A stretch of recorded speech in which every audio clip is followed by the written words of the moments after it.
ये किस्सा है विनोद कुमार शुक्ल की किताब हरी घास की छप्पर वाली झोपड़ी और बौना पहाड़ से। इसमें एक पात्र है बोलू। और बोलू की विशेष बात क्या है कि वो जब तक रुका रहता है, बैठा रहता है, वो बोल नहीं पाता। उसे अगर कुछ बोलना है तो उसे चलना पड़ेगा, उठकर चलना पड़ेगा। ये उसकी विशेष बात है। और जैसे ही वो रुकता है उसका बोलना रुक जाता है बड़ा बुद्धिमान, समझदार, किंतु बोल नहीं पाता जब तक रुका रहता है। और उसके कुछ मित्र भी हैं। एक मित्र है भैरा। भैरा के पिता का एक होटल है। तो दोस्तों के बीच में एक बार बात होती है। कितना रोचक तरीके से विनोद कुमार शुक्ल ने इस किस्से को लिखा है। एक दिन भैरा ने बताया कि उसके पिता बताते थे कि उनका पहला ग्राहक एक गिलहरी थी। गिलहरी? सबको आश्चर्य हुआ। भजिया खाने आई थी। चलकर बोलू ने भैरा से पूछा। अब क्योंकि बोलू जब भी कुछ बोलता है तो चलता है वो, तो चलकर पूछता है, भजिया खाने आई थी? बोलू ने पूछा। नहीं, चाय पीने, कहकर भैरा बोलू के और पास गया।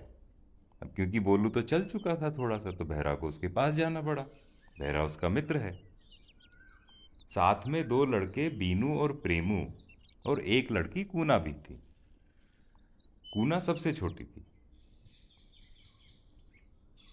और लड़के बोलू के साथ के थे। फिर सवाल आता है, फिर दूसरा ग्राहक कौन था? बीनू ने पूछा, जो बोलू से कुछ दूर खड़ा था। बोलू की तरह चलकर बोलते हुए वह बोलू के पास आकर खड़ा हो गया। दूसरा ग्राहक हाथी था। बहरा ने कहा। हाथी? कूना जोर से चीखी। हाथी की प्याली तो बहुत बड़ी होगी। बोलू चलकर कूना के पास जाकर खड़ा हो गया। बोलू को पास आकर बोलू को पास आते देखकर कूना ने बोलू का हाथ पकड़ा और कहा, बोलू तू बोलना मत। बोलू तू बोलना मत, नहीं तो मेरे पास से चला जाएगा। कूना को बोलू पसंद है, बड़ा अच्छा मित्र है, इसलिए कूना चाहती है वो उसके पास खड़ा रहे।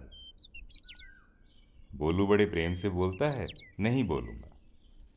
अब जैसे ही बोला तो बोलू को तो चलना पड़ा।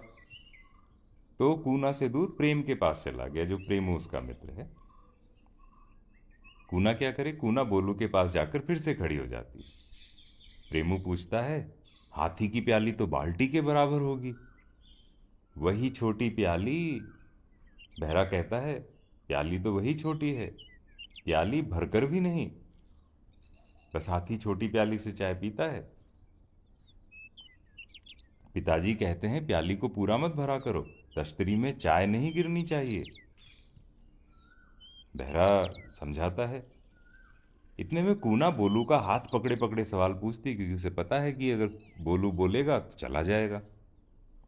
तो बोलू का हाथ पकड़े पकड़े पूछती है, शेर नहीं आता चाय पीने? शेर? शेर नहीं आता। शेर? शेर से हाथी भी डरता है। शेर क्यों आएगा? मेरे पिता केटली में 3-4 कप चाय लेकर शेर को देने जाते हैं।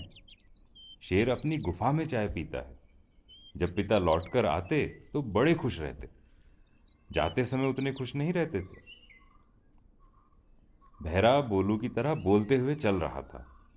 बहरा को सुनते हुए सब उसके साथ चल रहे थे। कूना भी बोलू का हाथ पकड़कर चल रही थी। बोलू चुपचाप खड़ा रह गया। बोलू तो समझदार है, इसलिए बोलू समझाकर कहता है, बहरा के पास जाता है, जाते हुए कहता है, शेर से जान बच गई इसलिए खुश होते होंगे। कूना ने प्रेमू को हटाकर बोलू के पास खड़े होने के लिए जगह बनाई और कहा, सच बात है। इतने में बीनू बहरा से पूछता है, तुम चाय पीते हो? ना, पिताजी मना करते हैं। दूध के लिए होटल में कितनी गाय हैं? इस बार प्रेमू पूछता है। हमारे बाप दादों ने भी गाय नहीं पाली। बोलू बोलू बेचारा फिर चल पड़ता है, क्योंकि उसे कुछ सवाल पूछना है। तो बोलू कहता है, चाय के लिए दूध कहाँ से लाते हो? बोलू की कमीज पीछे से पकड़े बोलू के साथ कूना भी चल पड़ी। बोलू रुका तो कूना भी रुक गई। जंगली भैंसी को दूहकर दूध लाते हैं। बहरा कुछ जोर के साथ कहता है ये बात। बोलू ने दोबारा सुनने के लिए पूछा, क्या कहा? जंगली भैंसी? अब ये कहते ही बोलू को तो चलना पड़ा। जैसे ही बोलू झटके से चला तो बेचारी कूना का हाथ छूट गया, कूना गिर पड़ी। पर कूना रोई नहीं, वापस खड़ी हो गई। वापस से उसने बोलू की कमीज पकड़ ली। क्या जंगली भैंसी ने दूध दूहने दिया? वो तो जंगली है, वो तो लात मारती है। ये प्रश्न सबके मन में उठा था, किंतु किसी ने पूछा नहीं। सबको लगा बड़ा मूर्ख सा सवाल है। किंतु बहरा समझ गया और बहरा ने फिर भी उत्तर दे दिया, चाहे किसी ने पूछा नहीं।